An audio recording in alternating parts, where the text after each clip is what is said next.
Lufthansa has finally confirmed to us wholesale changes to its aircraft fleet following a major internal review. All that and more, including financial results in today's major roundup and recap for the German carrier Lufthansa.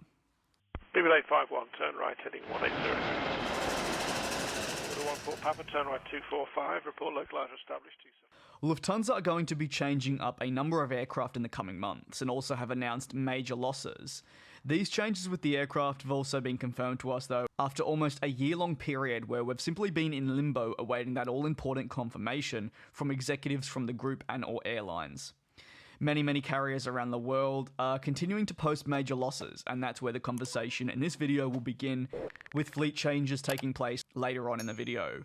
The group, which doesn't just include Lufthansa, but also the likes of Brussels Airlines, Austrian Airlines, and Swiss, not forgetting Lufthansa, announced that they'd seen a net loss of US $8.07 billion, while revenue for the airline actually was sitting at US $16.3 billion.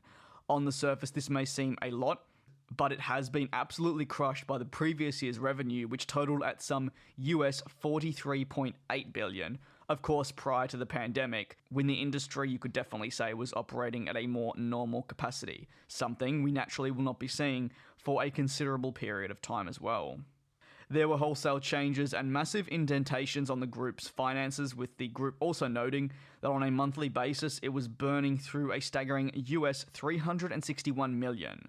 The lack of operations did not help this, and the aircraft being parked up and essentially wasting away also played a major role. Speaking of aircraft though, that's where the focus is moving to now, as I'm sure you're all pretty excited to hear about it.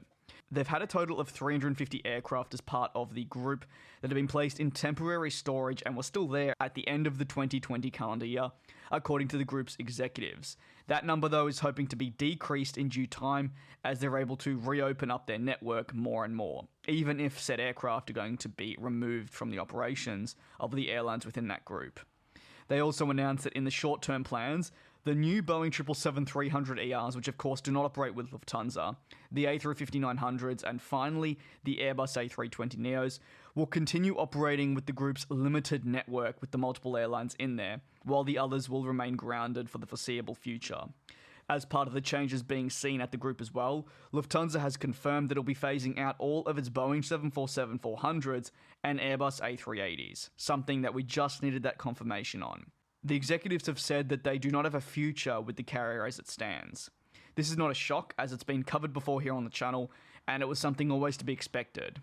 On top of this, the carrier has also announced that in 2022, the Boeing 787s will begin being delivered, and a year later, they're expecting to see their first 777 arriving, with alongside that additional A350s. Now, with that being said, a lot can change, and of course, regulators certifying types, especially the 777X, will also play a major part on the exact arrival time for this. We've seen quotas everywhere that the aircraft could slip back to 2024, and Tim Clark from Emirates, who was also going to be one of the joint launch customers with Lufthansa, has already noted and said that he does not expect to see the 777X flying within their operations and fleet network until at least early 2024.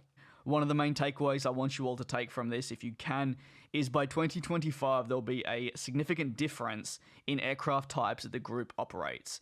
It'll be down from 14 unique aircraft types to just 8. A massive streamlining of their operations, if I do say so myself. What are your thoughts on the major changes and also big losses over at the Lufthansa group? And of course, more widely, that includes the host of airlines. Let me know down below, and like always, thanks so much for watching. If you're new, feel free to hit the subscribe button, and I will see you all tomorrow.